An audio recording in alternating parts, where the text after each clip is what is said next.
And hello guys, this is just basically a tutorial for League of Legends, basically an introduction for the new beginners and all that. So as you can see now, these are the basic icons you'll have for your account when you log on to League of Legends. As a starter, you'll have basically these bunch of newbie-like icons. The ones I always prefer is the two wolves, so I always pick them. They're just the OP. Well, I like wolves, if you haven't noticed. So yeah, that's just basically you select one, press OK, you cancel, whatever. It's simple stuff. Simple, easy stuff. And then you have RP and IP. Now RP is riot points, which you can buy with real life money, and IP is basically where you can get it from in-game games. So when you start a match, you win the match, you can actually get IP, basically. Easy, no problem. And with that IP, you can go to the shop, which is the orange tab, and from there you can purchase more RP if you want. You can gift a friend, you can buy champions, you can buy skins for those champions. So skins are basically just changes the look of your champions, that's all. Next thing is champion itself. There's a champion tab. That's where you get all your champions from, with RP or IP. I'd recommend IP. And then you got various other stuff, so like ward skins, just bundles, runes. Runes especially is like the extra power, defense, or speed you'll actually want within the match itself. And I'd recommend probably getting that first before you actually get champions. It'll just be better, because then you'll be more stronger within the game itself, instead of just getting pretty much destroyed by other people with runes and just, you know, overpowered champions. Next tab is one right next to the orange, is basically your profile. So as you can see, I have my 3 top champions: Ashe, Wukong, and Blitz, all level. Well, this is basically masteries, basically. So I'm level 5 with every single one of those 3. But there's also other champions which you can gain levels, so it's basically from 0 to 5. 5 is the highest. It just shows how much you play that champion. Yeah, it just gives you a cool new badge tag when you're in game, and then you can just show it off. The thing on the side of that, on the right side, is basically your rank. So as you can see, I'm in gold division. There's 5 divisions. I think I got that correct. So it's bronze, silver, gold, platinum, diamond. Also there's 2 other ones, which is just a master and challenger. Those 2 are for like pros, the pros of the pros. Next tab itself is league, and then you got your match histories, and then you have pretty much the champions which you own, and here you can just sort them by highest masteries, or alphabetically, or however you want it. The next tab is runes. Now on the rune page, you'll have 2 rune pages, and then it's up to you really how to design them or put them. As you can see, I have attack damage and AP damage. AP damage, just ability power. And these runes, you can get them all from the store.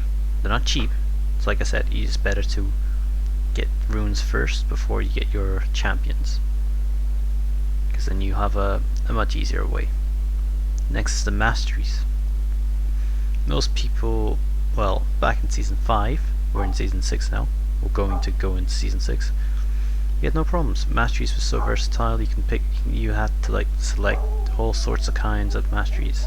That's why I have so many of them now. However, you can just pick random ones, as like I'm showing here, yada yada yada, bam bam bam, whatever. And then as long as you just go all the way down, pretty much the middle one, and get the mastery called Thunderlord's Decree. That's basically the one which works for every single champion, no matter what role you have. Any role will work.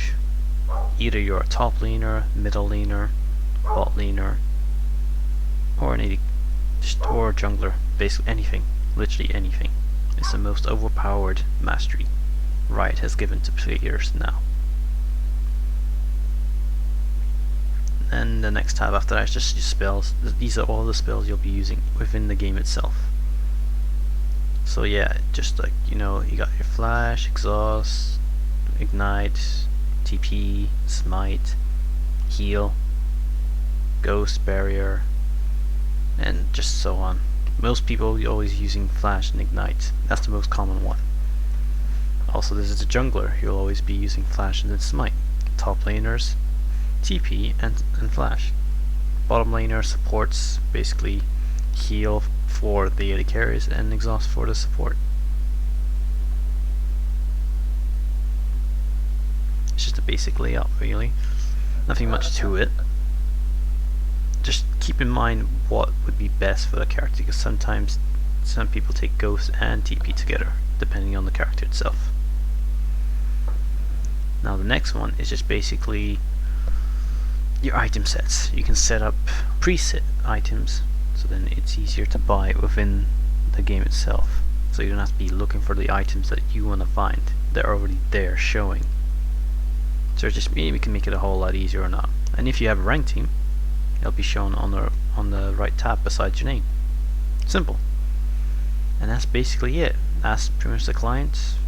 Well, you got your options and settings and blah blah, but that's pretty much easy. I mean, every game has that, so you won't have to worry too much about that. So that's pretty much it for the client itself. Now I'll show you a bit how the gameplay is, pretty much. As you can see, 5v5. Most people got flash as well, like I said, and pretty much that's how everyone loads. As you can see, this is where you begin. This is the fountain, basically. If you press P, that's your shop. That's where you buy all your items. You accumulate gold over the time period of the game, and more gold means more items. There's two tabs, all items and recommended. I'd go with the recommended, since you're like starting off slowly. Once you know what items is best for your champion, then you can improvise. Or when you know the items itself. To move around, right click. To move around on the map, left click. Now if you're not careful, this could happen to you. The enemy team will gank you from behind into your own jungle, and you won't notice a thing. And if you're not careful, you'll pretty much give first blood away, which is basically the first team that gets the kill. Now I wasn't careful here. I was just panicking, going back and forth, trying to recall, hiding behind these two giant guys. I thought Lee Sin almost had me there. I should have just kept recalling. I kept moving around, and then I just got killed by Ashe, the opposite Ashe. Easy as that. However, no matter how bad your game can be, like this game was, you can be some use to your team still. You still have your ultimates or other skills which you can use to help other teammates get a kill. Now, as far as I can tell you, as long as you pretty much keep going and try not to rage out or anything like that, you'll be fine. If anything, just keep practicing. And in this game specifically, even though I lost, well, I was losing really hard and I kept dying constantly, I still our team ended up winning. That's a fact. Don't give up, guys. Keep playing.